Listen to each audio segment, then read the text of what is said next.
Hey guys, Stephen Joy here. Just wanted to show you this book that I found years ago called Design Patterns of Successful Role-Playing Games.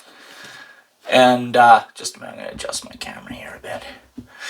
And I just wanted to show you, it's from 2005 and it was written by Whitson John Kirk III.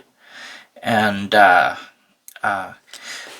it's an examination of the most popular role-playing games that were out at the time. I don't think a lot has changed since then. I don't think there are any game systems with radically different mechanics. Maybe there are, maybe I don't know. If you think there are, please leave a comment down below. That would be really good. Oh, and please like this video and subscribe if you haven't already. That would be awesome.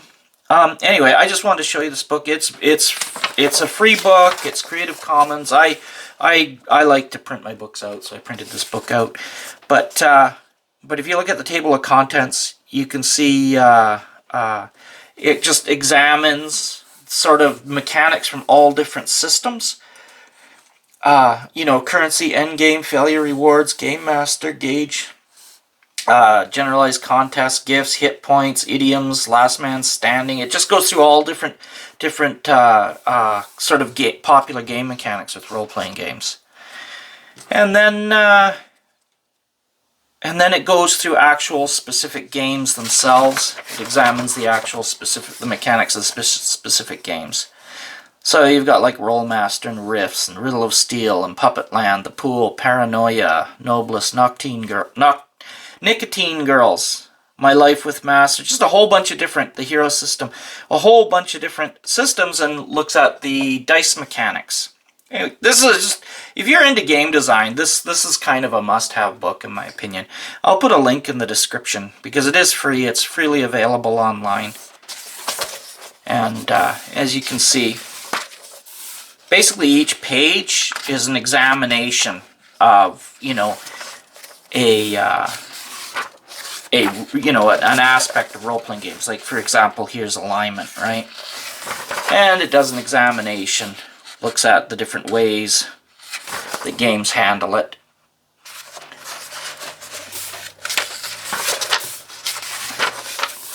Attendance rewards, attributes, class, different structures for classes, goes into the specific mechanics. What I really loved about this book is that it breaks down the mechanics of these. It explains sort of the difficulties and what the intents are of the different systems for role-playing games in a general kind of a way in the beginning, and then sort of towards the end over here, if I show you. Over here, it starts getting into the specifics of different game systems. Let me see here. Safety valve. Right, we're not into the specifics. Yeah, here we go. Fudge, for example. So it charts it all out, puts it into an easy-to-understand graph, and explains how the mechanics work. Dungeons and Dragons 3.5 explains how those mechanics work.